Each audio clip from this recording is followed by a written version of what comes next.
What up, what up? Say so G. Back with another topic, back with another video. So the title of the video is gonna be Gen X are being laid off right before retirement. So we can talk about it. So admin notes, thanks again to all the subscribers that have subscribed to my channel. I endeavor to keep pushing the videos out to give you leverage to better sales. Let's get into it. So Gen Xers are being laid off literally right before retirement. So it's been going on for the last, actually I would say about 3 years now. It's 2026 right now. I would say this actually started right before the layoffs that started back in 2025, in my opinion, right? Because if you look back in history and like look back at news articles or whatever, big tech was laying off people way before Doge, way before the government started to start laying these folks off. And of course, I'm pretty sure a lot of government workers didn't think that they were going to be touched because of big tech laying folks off. You know what I'm saying? But this has been a long time coming. It has. And the folks that make a lot of money in big tech normally are the older folks because they got the experience, they got the college degrees. They've been in corporate for God knows how long. So these folks are normally like in their 50s, sometimes even 60s, right? Making an egregious amount of money, according to young folks, right? And a lot of times, unfortunately, they're the first ones to go, because the high salary folks are going to help that company's bottom line if they get rid of them, because they can take the salary they're giving them and push it toward other things, whether it be AI, infrastructure, or whatever the case may be, right? But this is becoming an epidemic. It really is. In 2026, this is becoming crazy. I've seen so many videos where folks are like, I got laid off at 56. I got laid off at age 59. I got laid off at age 51. You know what I'm saying? And this is why I say, man, the one video that I had before, when I turned age 55, I want to be retired. I'm not saying that I'll get there. Hopefully I am. You know what I'm saying? If I push hard enough and put things in place that put myself in the best position possible. But personally, I'm just saying, man. Personally, Ace OG, I do not want to work past age 55. I don't. You know what I'm saying? Once I turn 55, I should be getting ready to transition out. So before I turn 56, it's over and done with. It's done. And like I said in another video, I think 55 is a sweet spot when it comes to, retirement. And I also said it's the panic age where folks looking at, okay, I got roughly about 10 years left before I'm about to retire, sure enough, because retirement age is 65. Might be 67 right now, I'm not exactly sure, but I know for boomers, I think it's 65. And, a lot of these folks are saying like, yo, I have nothing saved, man. I have nothing saved. I have nothing invested. So I'm age 55 right now. Do I have enough time to put things in place before I turn 65, right? Because that 10-year mark between 55 and 65 is crucial for a lot of folks. It really is. And unfortunately, a lot of folks go through all 10 of those years panicking because they're living paycheck to paycheck. They can't save no money. So they get to age 57, age 59. Oh, shoot, I'm about to be 60. Then you get to age 60, 61, 62. So by that time, it's like, F it. I couldn't save. You know what I'm saying? I've been struggling these last 10 years. And I couldn't save a penny because, inflation has, destroyed my financial position. The job I have is a dead-end job, or I got laid off, like this video is titled, right? And after I got laid off, I couldn't get back to the money that I had before. That's one of the big things when it comes to this. A lot of folks get laid off when they're that age, they cannot get back to the same level. You'd be better off quitting the job and actually, looking for one to pivot over to. You know what I'm saying? But a lot of folks when they get into that position and they've been at a company for a very long time, it's like, what's the point of leaving?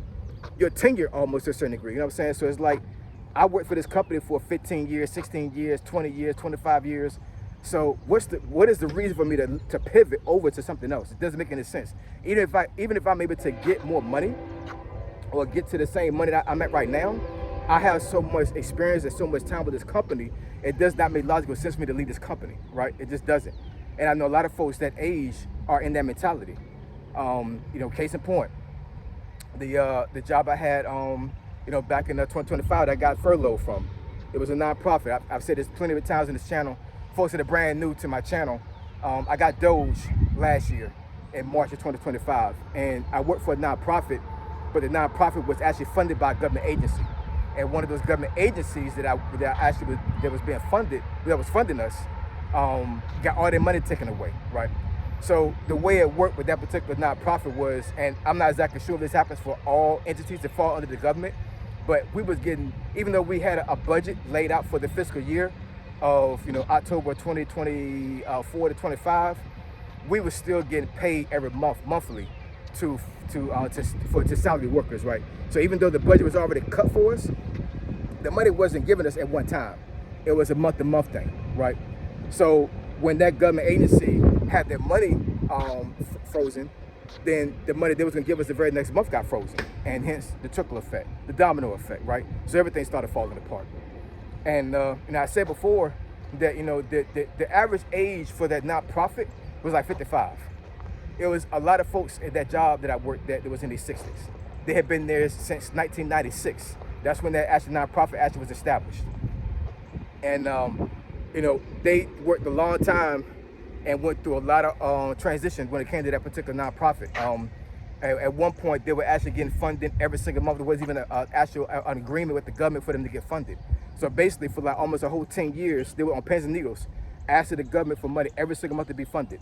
And then in 2006, they wound up actually getting a solidified contract with the government. So basically, it should have been no reason for them to get funded anymore.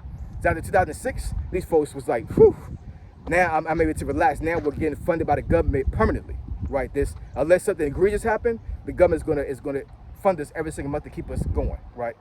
And of course, Doge happened last year, and I'm pretty sure folks is like, damn, we went through this thing for a whole 10 years. Like, how did this happen? And all these folks that I saw in their 60s were like, it was like the world ended. You know what I'm saying? I ain't even lying, man. It's like the world ended for them. And just imagine working for somebody since 1996. It's 2026 right now, right? So working for somebody since 1996. That's all you know for the most part when it comes to a job. Had raises as you've been actually working at this job.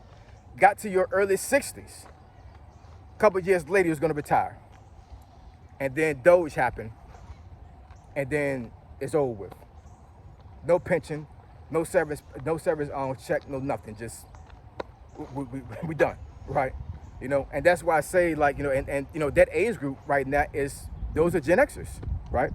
I'm a Gen Xer. I'm 40 years old, so I fall in that category as well. I'm on the very tail end of Gen X, but I'm still Gen X.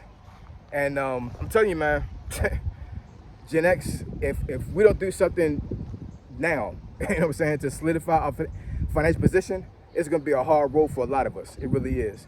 And it's almost like a catch-22 type thing to a certain degree, because when you look at if you look at these things from a statistical perspective, Gen X hold most of the wealth in America. It really does. Most of these CEOs that you see around here running around, they're Gen Xers. They're not baby boomers. They're not millennials. You know what I'm saying? There are some millennials, definitely. You know what I'm saying? But when you look at, like all these CEOs, all these folks that have big business and making a lot of money, most of them are Gen Xers, right? So you got one set of Gen Xers that are doing very well, don't got to worry about nothing when it comes to money. And you got another subset of Gen Xers that made a lot of money, right? But they got furloughed or fired or laid off for whatever reason, and they didn't do the work to put themselves in a financial position where they could retire early and they have to worry about money.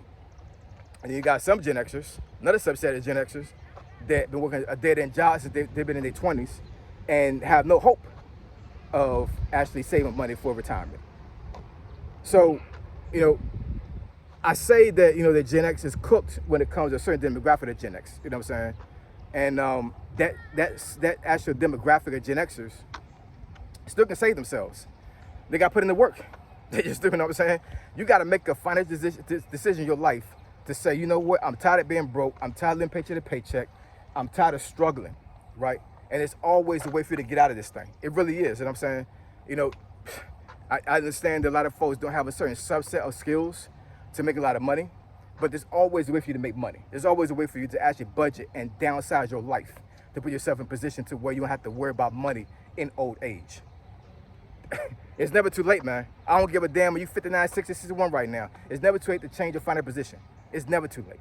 All you gotta do is actually have a made up mind, be fed up with what you got going on right now, and just make a decision to get yourself out of this thing. Because I don't want to see Gen X on the streets. I don't want to see Gen X, in poverty. I don't.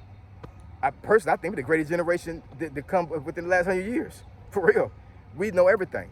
You know what I'm saying? So I'm just saying, man, for all my Gen X people, get right with your money, man. Get right with your finances. Understand that a job is not permanent. It's not forever. And if you're working right now, start saving, start investing, start actually learning about money. Give yourself some knowledge. Do everything you can to not be a statistic. Do everything you can to not be cooked when it comes to finances. All right? So I appreciate y'all. I love y'all. I'll catch y'all next video. Say so G. Signing out. I'm gone.